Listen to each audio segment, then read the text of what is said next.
She had folded the letter so many times the crease had gone soft. Walking the east corridor of the Oldenmore estate at 11:20 on a Tuesday night, Nora Vass held the envelope against her stomach with both hands, the way a person carries something they are not entirely certain they should be carrying. The ultrasound printout was inside it. She had not meant to put it there. She had grabbed the first paper she could find when the clinic receptionist slid it across the desk, and when she got home, she had tucked it inside the resignation letter, because she was running late, and she told herself she would sort it out before she arrived. She had not sorted it out. The corridor connected the household staff wing to the main residence, and at this hour it was empty except for the sound of the ventilation system and the distant clatter of someone loading a dishwasher 3 floors below. She was meant to be here in the morning. She had come tonight because she had spent 4 days trying to get through a morning, and she had decided that if she waited for the right time she would be here until she gave birth. She did not let herself think about that yet. She turned the corner toward the study and stopped. Dominic Oldenmore, 23 years old and smelling of whiskey since 10 o'clock, was standing in the middle of the corridor with his hands at his sides and his phone face down in his palm, and an expression on his face that she had learned to read the way other people read weather. "I called you," he said. "I know." She kept walking. He stepped into her path. "My father is away until Thursday." He said it the way someone announces a schedule change, flat and informational. "You work for this household. I came to speak to your father. He isn't here." She looked at the space between him and the wall. It was enough. She moved for it. His hand closed around her wrist. The corridor was long enough that the sound of her back hitting the opposite wall did not reach the stairwell. She registered the impact as heat rather than pain, the way the body does when it has decided not to spend resources on processing the obvious. The envelope was still in her other hand. She did not drop it. "You've been strange for weeks." He was close enough that she could smell the Glenlivet. "What is in there? Let go of my wrist." His free hand reached for the envelope.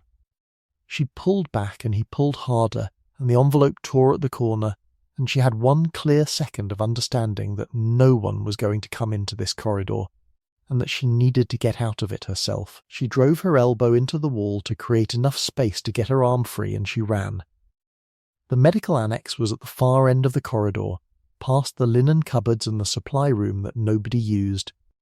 It was intended for household medical emergencies, and it had a lock on the inside, because someone, at some point in this building's history, had thought that was a good idea. Nora had noticed the lock on her second week of employment, and filed it away the way she filed away all useful information, without any expectation that she would ever need it. She needed it now. She got inside and turned the bolt and stood with her back against the door and listened.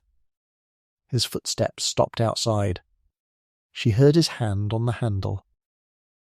Nora, his voice, had changed. It was the reasonable voice now, the voice he used when he wanted something from his father and could not simply take it. "You are going to open this door and we are going to talk about this." She said nothing. "I am going to call my father's security." You know what happens when security gets involved. She did know. She had watched it happen to the previous kitchen manager, a woman named Bettina, who had worked at Oldenmore for 9 years and left with a reference letter that described her as regrettably unsuitable and no legal recourse because she had signed a confidentiality agreement on her first day, as they all had. The estate ran on confidentiality agreements and the specific understanding that certain problems stayed inside the walls. Bettina had understood this too late.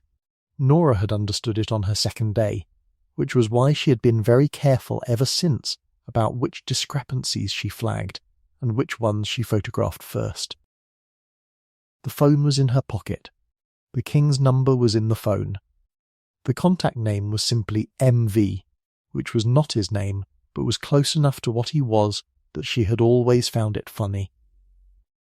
In the specific way that things are funny when they are also terrifying. She had his number because 4 months ago she had been working late in the household records room, and she had found a discrepancy in the quarterly medical billing. Not a large one. $43,000 charged to a vendor account that did not appear anywhere in the registered supplier list. She had flagged it to the household steward, and the steward had told her it was above her pay grade and that she should delete the note she had made. She had not deleted the note. 3 days later, a man had knocked on the staff entrance at 7 in the morning and asked to speak with her specifically. She had opened the door and found someone who looked like the kind of person who does not wait for doors to open. He was tall enough that he had to lower his head slightly to look at her directly, and he was wearing a coat that cost more than her monthly salary, and he had her note in his hand. He held it out. "You found this?" "Yes. Why did you not stop when the steward told you to?" She thought about it. Because $43,000 charged to a ghost account is either fraud or a test, and either way someone should know. He had looked at her for a moment with an expression she could not read. Then he gave her a card with a number on it. "If anyone in this building makes you unsafe," he said, "use this." She had thought at the time that it was an odd way to phrase it. She opened her phone now. She typed, "I need you to come to the East Annex. I cannot call because he is outside the door. I know this is not what the number is for." 3 seconds. "I know what the number is for. I am leaving now." 12 minutes. She read it twice. She looked at the envelope in her hand, with the letter inside it and the ultrasound printout inside the letter, and she decided she would deal with one thing at a time. Outside, Dominic's footsteps moved away from the door. She heard him on the phone to someone. His voice dropped too low to make out words. She moved to the far end of the annex, past the supply shelves and the locked medication cabinet, and she sat on the floor with her back to the wall and her phone in her lap, and she waited.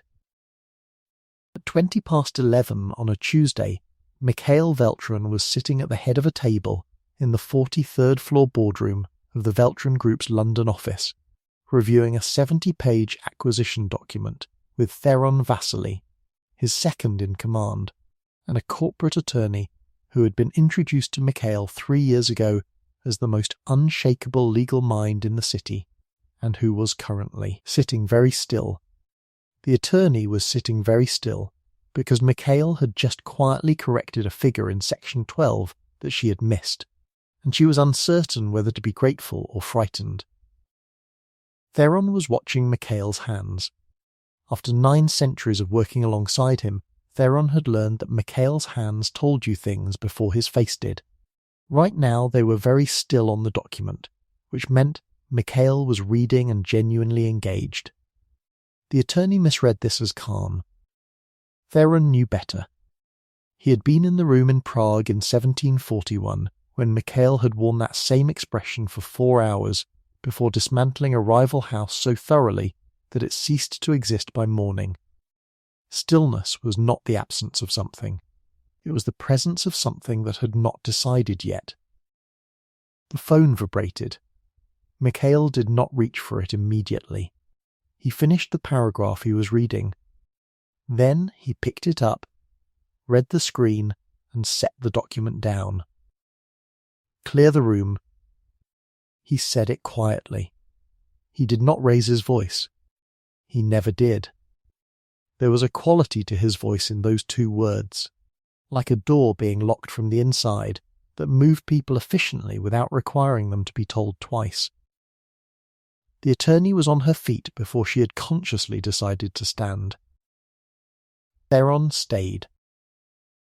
Mikhail was already standing, already reaching for his coat from the back of the chair, and Theron watched the thing happen that he had seen happen before, and had never been able to adequately describe to anyone who had not seen it. The man who had been sitting at the table reviewing acquisition documents was still there, in the coat and the posture and the face. But something underneath him had shifted register entirely, the way a frequency changes and you feel it before you hear it. In 9 centuries Theron had seen him angry. He had seen him cold, which was different from angry and considerably more dangerous.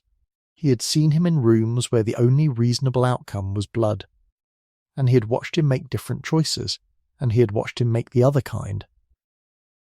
What he was watching now was not anger, and it was not cold calculation. It was something Theron had only seen 3 times in 900 years, and each of those 3 times had permanently altered the landscape of whatever followed. He filed it away without comment, because that was what you did when you had been second in command long enough to understand which observations were useful and which ones were simply true. "The Uldenmore estate," Mikhail said. "Call ahead and tell them I am coming to collect something that belongs to me." Theron reached for his own phone. "Do you want the car, or should I the car?" They were in the elevator in 40 seconds. On the street, in 55. 9 minutes. She had counted it as paragraphs. She had been rehearsing the resignation letter in her head for 4 days, and she knew the opening by heart. "I am writing to formally resign my position as Household Records Administrator for the Uldenmore estate," effective immediately upon receipt of this letter. She had gone back and forth on effective immediately. It sounded aggressive. She had decided aggressive was appropriate. 8 minutes. Outside, she could hear Dominic on the phone again. The reasonable voice had given way to the other one. She heard she locked herself in, and I don't know what she thinks she's, and then his footsteps coming back toward the door. 7 minutes. The handle moved, the bolt held. She pressed her thumb against the screen to keep it lit and read his text again. 12 minutes. He had sent it 6 minutes ago. The mathematics were not complicated. 6 minutes. Nora. The handle again. Then his fist, flat against the door, not a knock.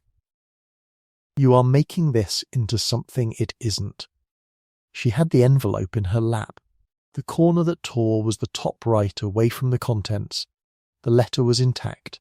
The ultrasound printout was intact. She had been sitting with the word pregnant for 11 days.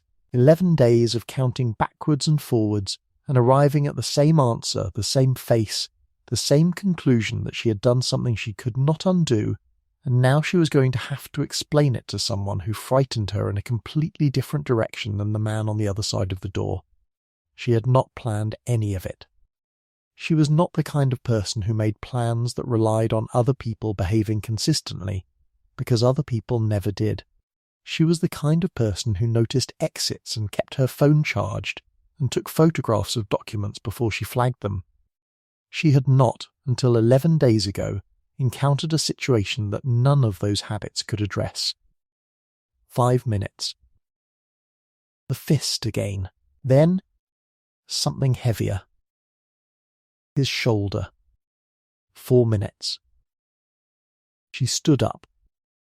She crossed to the supply shelves along the far wall. She picked up a sealed glass ampoule of iron compound disinfectant without looking at it and put it in her coat pocket because she was not sure what else to do, and her hands needed something to hold. 3 minutes. The lock was good. She had been watching the bolt, and it was not moving. She had chosen correctly. 2 minutes. His shoulder again. Once, twice on the 3rd time she heard the frame creak, and the sound was specific enough that she turned to look at it, and the bolt was still holding, but the housing around it had shifted a fraction, and she understood that 2 minutes was now a generous estimate. 1 minute. She heard the elevator at the end of the corridor. Then nothing. Then footsteps that were nothing like the footsteps she had been listening to for the past 12 minutes. Footsteps that moved differently, that covered distance the way distance was an administrative detail rather than a physical fact.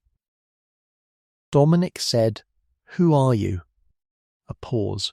Then Dominic said, "You can't be in this wing after," and then the sound of a door coming off its frame. But it was not the medical annex door. It was the door to Dominic Aldenmore's private study, which was directly across the corridor, and the sound it made when Mikhail put his hand through it was somewhere between a crack and a report. The kind of sound a building makes when it is reminded that it is only a building. Nora opened the bolt and stepped out. Mikhail had Dominic by the collar with his left hand and was holding him against the wall at a height that required Dominic's feet to be approximately 6 inches off the floor. Dominic's face had passed through outrage and arrived somewhere considerably quieter.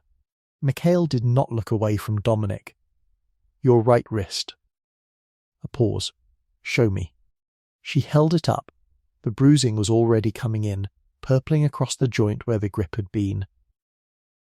Mikhail looked at Dominic's right hand for approximately 1 second. "That is the hand." He said it the way you say a fact.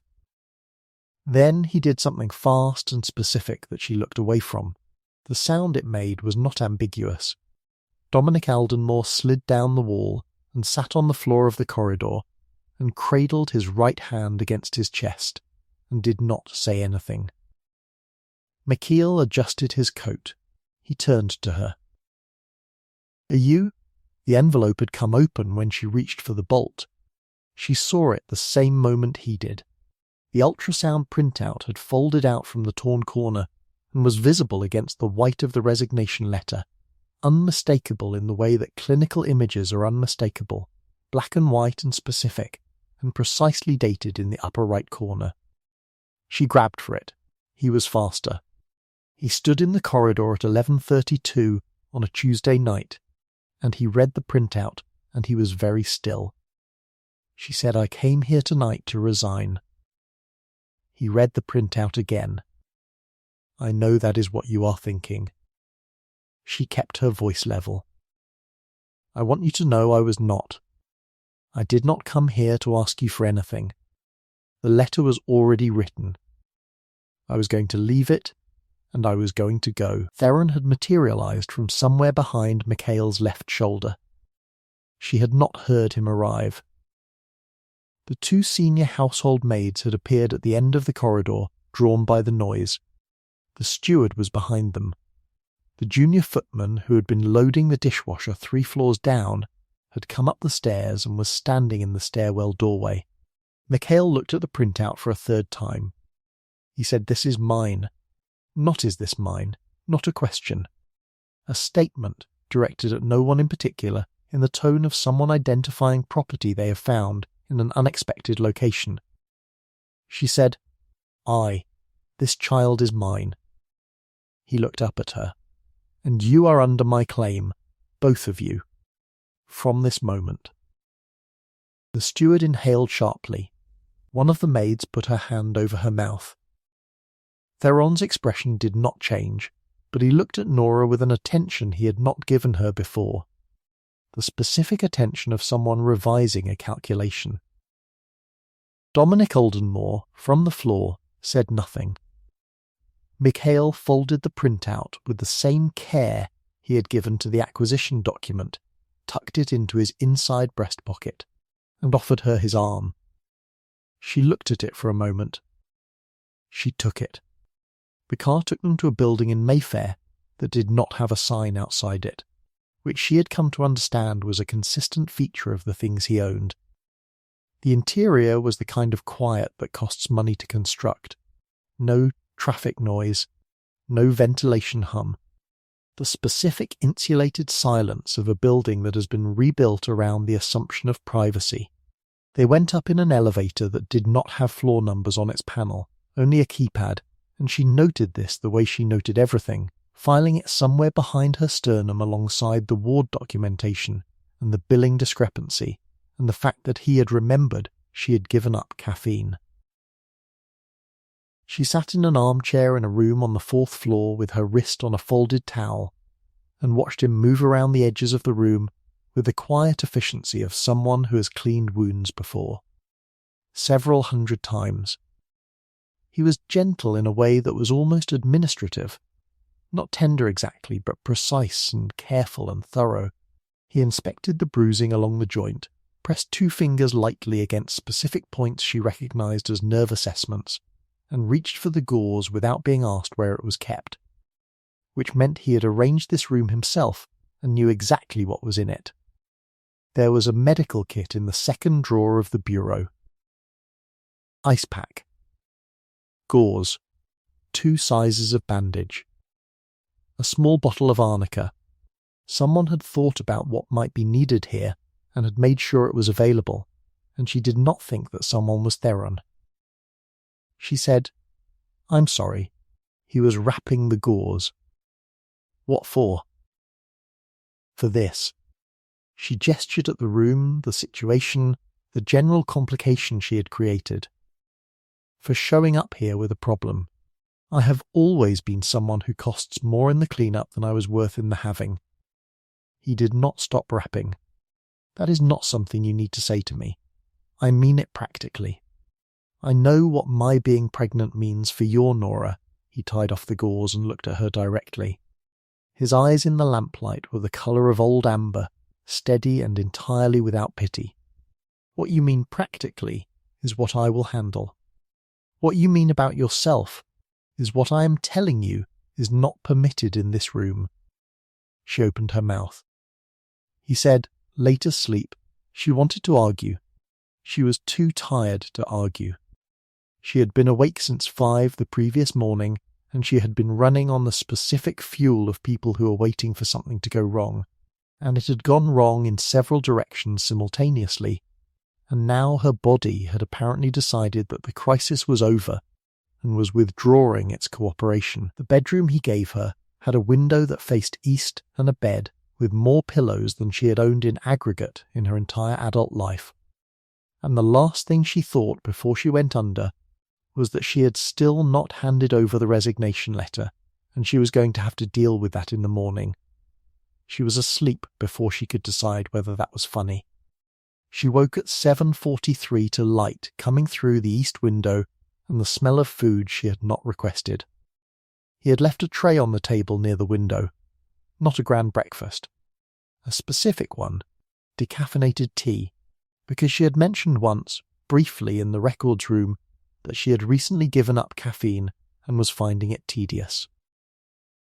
Toast, a boiled egg, a small glass of orange juice, a folded card with the Wi-Fi password and the note "Theron is downstairs if you need anything.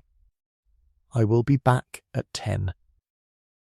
She sat with the tray and looked out at the Mayfair skyline and tried to take stock. Her previous mornings had involved a 6:40 alarm, a commute on the Central Line, and a thermos of decaf she made herself because the Aldenmore kitchen staff did not arrive until 8. Her clothes had smelled of the estate's lemon cleaning product. She had eaten toast standing over the kitchen sink because the staff dining table had felt presumptuous to use alone. She had been doing this for 8 months, and she had never once thought of it as a bad life. It was a functional life. It had a shape she could manage. She was not entirely sure what shape this was. She tried to find the feeling she had been carrying for 11 days, the one that sat below the sternum like a stone, the specific weight of having made things complicated for someone who did not deserve the complication. It was still there. But it was different in the light. Less like a stone and more like something that was waiting to find out what it was going to become, which was not comfortable, but was at least different, and different was something she could work with. She was eating the egg when he came back early, at 8:55, and sat across from her, and they talked for the first time without either of them needing anything from the other. She told him she had suspected fraud before she confirmed it. He asked if she had done the same at previous positions, and she said yes, twice, and both times she had been let go. He said that explained several things. She asked what things. He said that people who cannot be bought or frightened are inconvenient until the moment they are essential, and that most employers never reach that moment. She said she had never been essential anywhere. He looked at her the way he had looked at the billing discrepancy, like something that had been placed in the wrong category by someone who had not looked carefully enough. They were still talking when the doors opened. It was not a knock. It was not a request.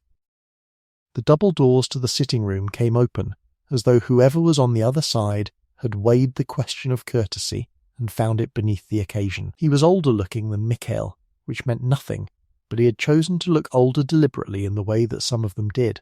Silver at the temples, and a suit that was expensive in the manner of a statement rather than a preference. He had two people with him who were not introduced, and whose function was obvious. He crossed the threshold. Mikhail had not moved. He was still in the armchair across from her, his hands in his lap. Casimir, I won't take much of your time. The man called Casimir Vrel moved into the room as though it were a room he had walked into before, and expected to again. He looked at Nora once, briefly, the way you look at a piece of furniture that has been moved.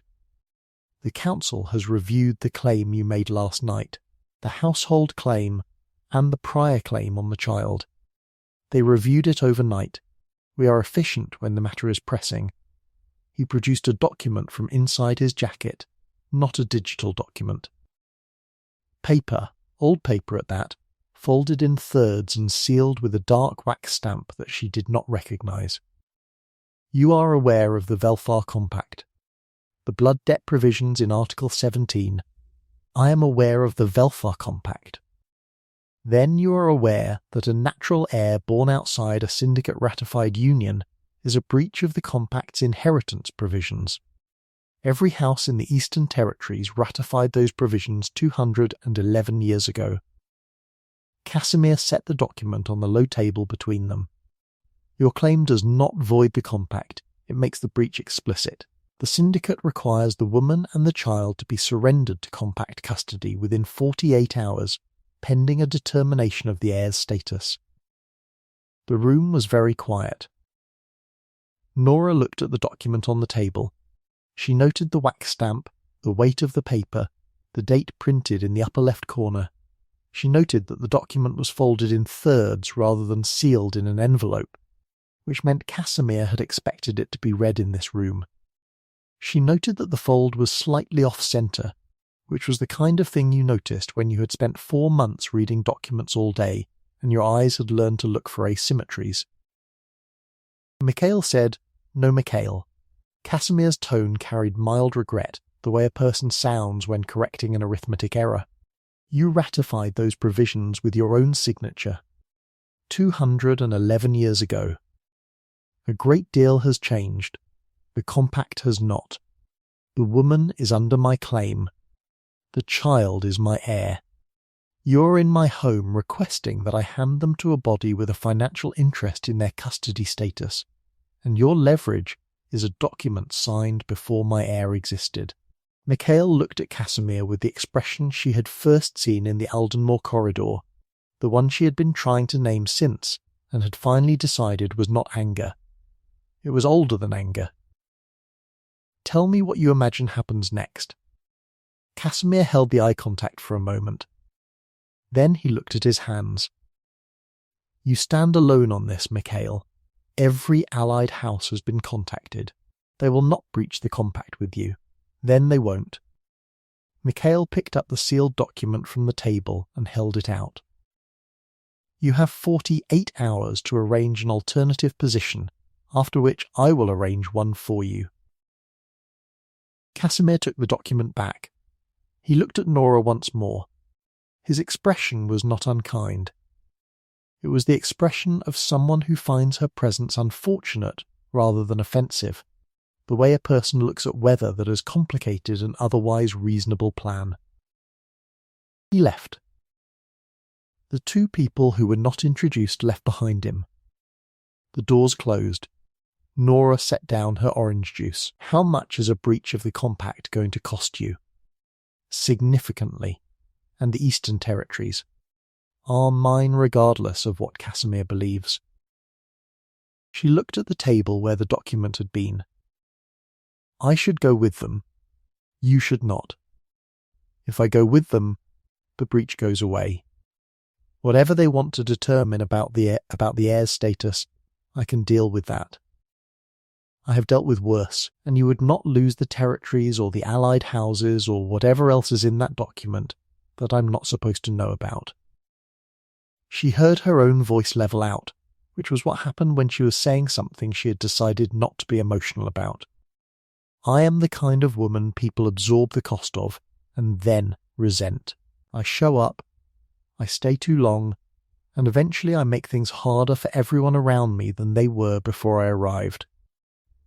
That is not self-pity. It is a pattern I have observed consistently across 31 years. I am being practical. He stood up. She stood up too, because she was not going to have this conversation sitting down. He crossed the room and stopped in front of her, and she held her ground, which took more effort than she would have admitted to anyone. He stood. You are not leaving. You cannot. Not because I am forbidding it. His voice was quiet. Because I am asking you not to. And because what you just said about yourself is wrong, and I have not yet had time to tell you how wrong it is, and I would like the opportunity to do that before you walk out a door you will not be able to walk back through. She looked at him. Give me the time. He did not move. She looked at the door. She sat back down. He did not do it standing. She had expected standing. He knelt in front of the armchair in the sitting room of his Mayfair residence at 9:27 in the morning with his hands on his knees, and he looked at her, and whatever she had been preparing to say went away. You said you are the kind of woman people absorb the cost of and resent. His voice was very even.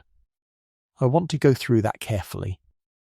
Not to argue with you, because you said it as though it is a conclusion drawn from evidence, and I want to look at the evidence. She said nothing. You found a discrepancy that 3 previous administrators had missed. You flagged it twice before and were let go both times, and you flagged it a 3rd time knowing that was what would happen, because the alternative was to know and do nothing. He held her eye.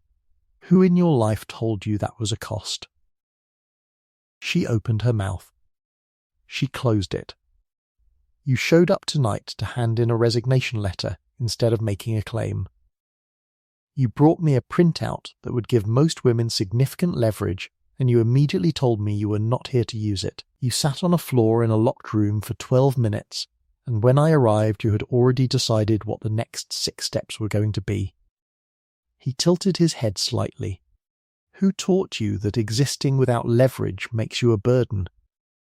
She said, That is not what 917 years, he said.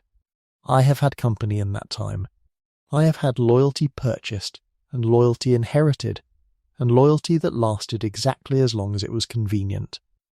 I have had people in my household who were brilliant and useful, and who I valued the way I value a well-made machine. I have had people who stayed because they were afraid to leave, and people who stayed because they wanted something and were waiting for the right moment to collect it. He did not look away from her. I have not, in 917 years, had someone sit across from me at breakfast and say a true thing without first looking to see what I wanted to hear. I did not come to that corridor out of pity. I came because you were in it, and I did not want anyone else in it. Those are different things, and the fact that you cannot tell the difference is the only thing about you that has ever cost me anything. She had been holding herself very still. She had been holding herself very still for a very long time, she realized, not just in this conversation, but for years before it, the specific stillness of someone who has learned that movement draws attention, and attention is not always safe. She had gotten so good at it that she had stopped noticing she was doing it. He said, You are not a burden. You are not a cost. You are the first person in 4 centuries who has made a room feel like the right size. And I am telling you this on my knees because I want you to understand that I am not saying it from a position of power over you. I am saying it because it is true, and because you have been carrying the wrong story about yourself for long enough that it has started to feel like fact. The stillness began to break. Not dramatically, not the way it happens in stories, all at once and visible. It was more like a window being opened in a room that has been closed for a long time. Not a flood, just air. She felt something that had been very tightly wound for a very long time begin, slowly to unwind. She said, "I have always been better at leaving than staying." "I know." He did not look away. "Stay anyway." She reached out and put her hand against the side of his face. His eyes closed.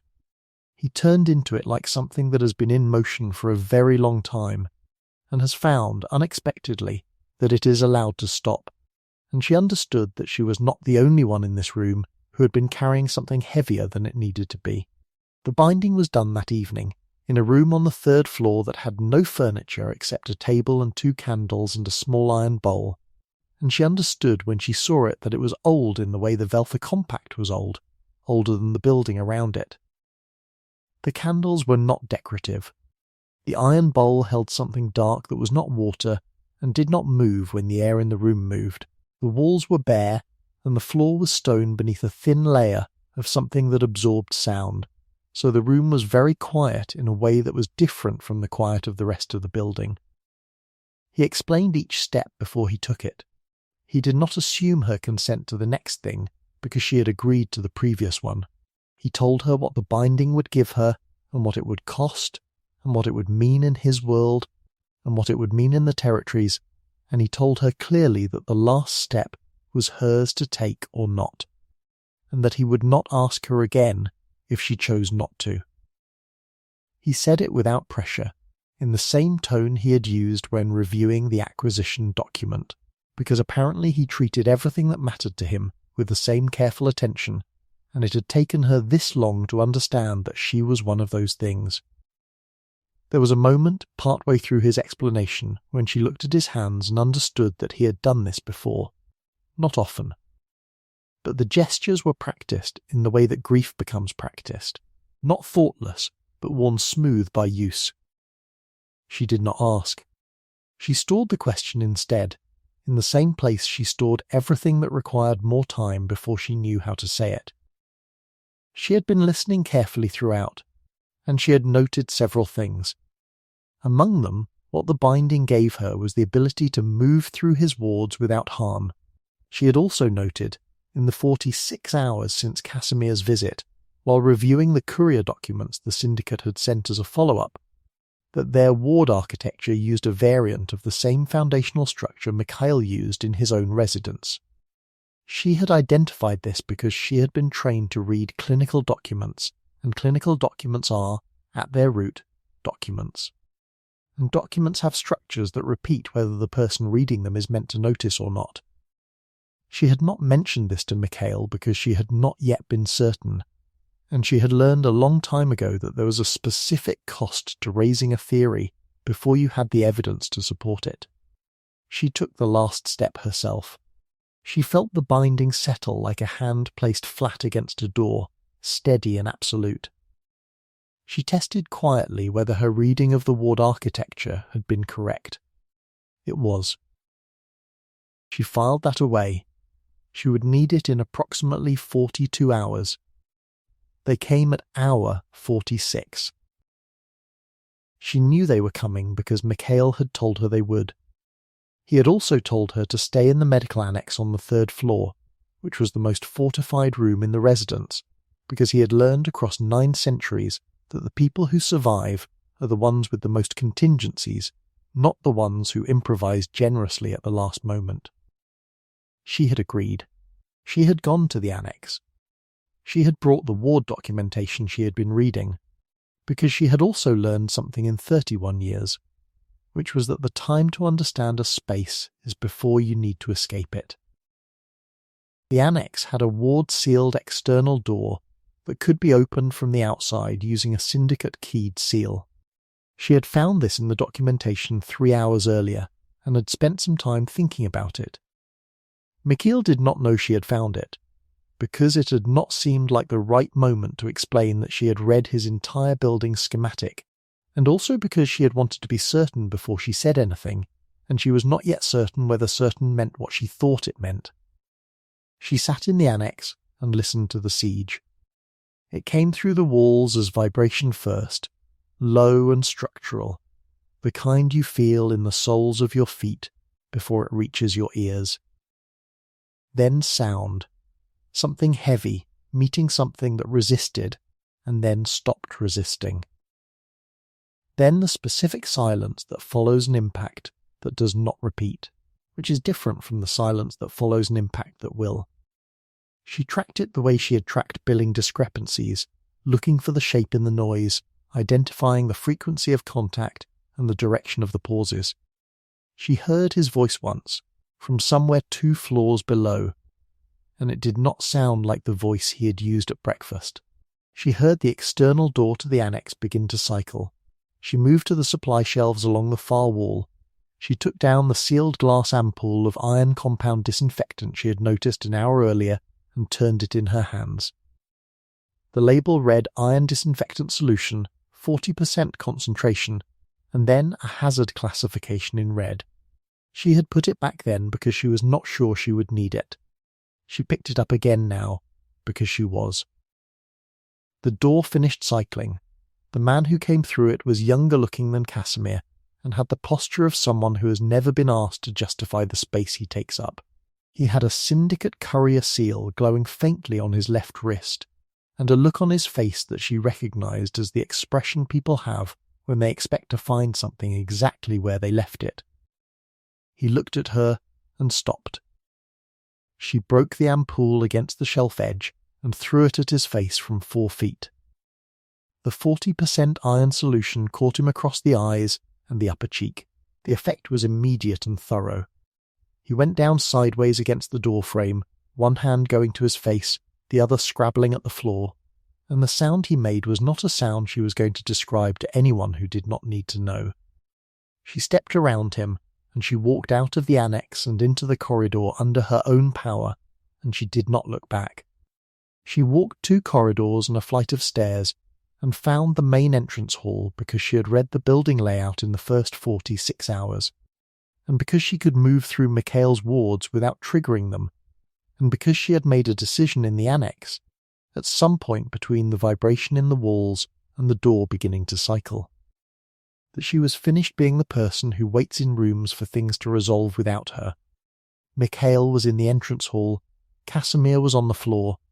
Casimir was not critically injured, she established in one professional glance, but he was not in a position to conduct negotiations.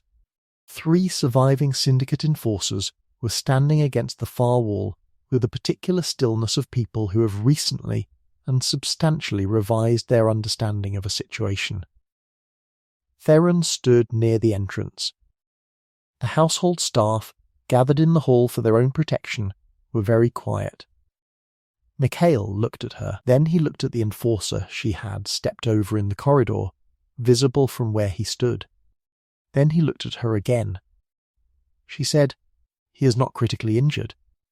I used the iron disinfectant from the annex supply shelf." A pause. Which one? The 40% solution.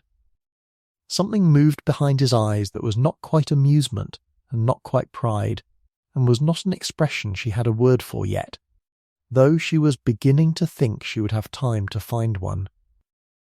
He turned to the 3 enforcers against the wall. "You will return to the Syndicate Council." His voice was the corridor voice, the quiet one. "You will tell them the blood debt provisions in the Velthar Compact are dissolved as of tonight. You will tell them the heir's status is not subject to compact oversight. And you will tell Casimir, when he is able to receive information again, that the Eastern Territories are under my heir's claim, and that anyone who disputes that claim will be introduced to my heir directly." He paused. "She is better with iron than I am." The enforcers left.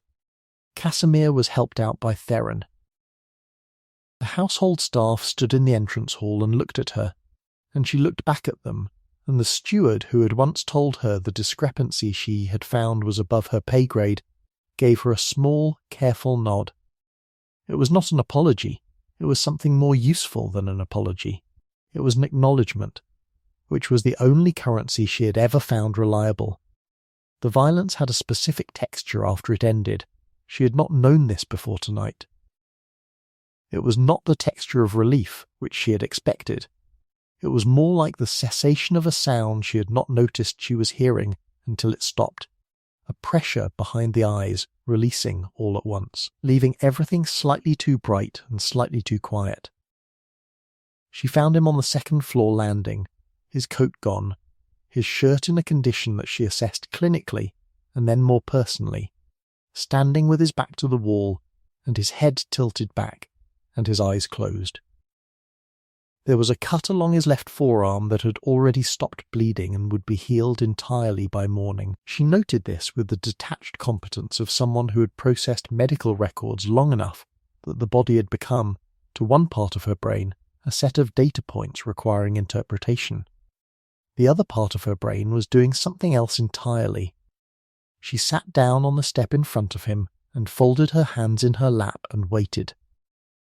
He spoke to no one in particular. "You watched that. You watched what I am." He had not opened his eyes.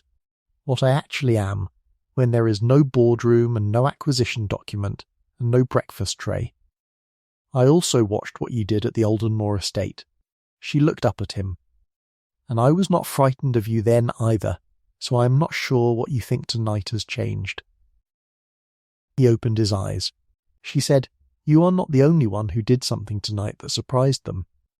He looked at the corridor where she had left the enforcer.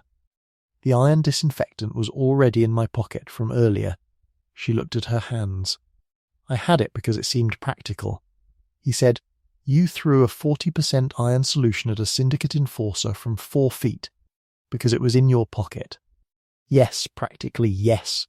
He looked at her with the expression that was not amusement and was not pride, and then he looked away at the staircase below them, and she could see him putting something down, the same way she had been putting things down since she walked into the Aldenmore corridor 9 hours ago with a letter she never delivered. He said, "At the Aldenmore estate." "The first night, you said you were better at leaving than staying." She remembered. She had said it looking out at the Mayfair street through the car window, because she had needed to say something true, and it was the truest thing she had. He was quiet for a moment longer. "I would like to know whether that is still true." She considered the landing, the staircase, the building she had mapped in 46 hours, because that was what she did when she was in a place, and she wanted to understand it. "I appear to be terrible at it." He reached down and pulled her to her feet, and she let him, and when he kept hold of her hand she did not pull away, and neither of them said anything else for a while, because neither of them needed to. Later, much later, in the kitchen at 2 a.m, because the kitchen was the only room on the ground floor that had not been involved in the evening's events, and also because she was genuinely hungry, she sat on the counter eating toast and reading the ward documentation she had downloaded to her phone. And he stood across from her leaning against the opposite counter with a glass of something that was not whiskey, watching her in the way she had started to find less alarming and more familiar. She said, without looking up from the screen, the Compact's air provisions.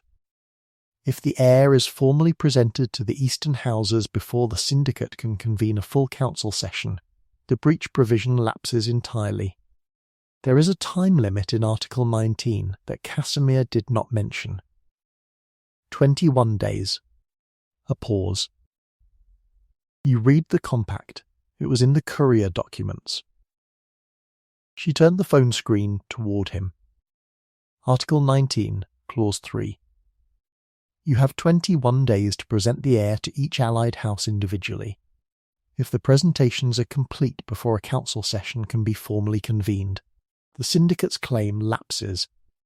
It is a procedural escape built into the compact itself, probably because someone 200 years ago anticipated exactly this situation and wanted a way out that did not require a war. Casimir left those documents here for you to sign. He assumed you would not read them. She set the phone down. I read everything. He looked at her for a moment with the expression she still did not have a word for. I know, he said. She ate the last of the toast. She put the plate in the sink. She looked at the empty counter and then at the cabinet behind him. "Do you have any more bread?" He opened the cabinet. She decided that 21 days was a manageable timeline, and that she was going to need significantly more toast to get through it, and that she appeared to be staying, which was not something she had expected to be true this time last week, and which she was going to take one morning at a time until it started to feel like the right size. In the end, it was not the siege that changed things, or the binding, or even the moment in the corridor when a folded piece of paper slipped out of an envelope at the wrong time, and everything after it followed like a held breath releasing. It was the fact that she had never stopped reading. She had read every document, every clause, every ward specification and billing ledger and compact provision that crossed her path, and when the moment came that required someone who had read everything, she was there. Not because anyone had asked her to be, not because she had known it would matter, because reading carefully and filing things away and not looking away from $43,000 discrepancies was simply what she did, and it turned out that who you are in the small moments is exactly who you are when the large ones arrive.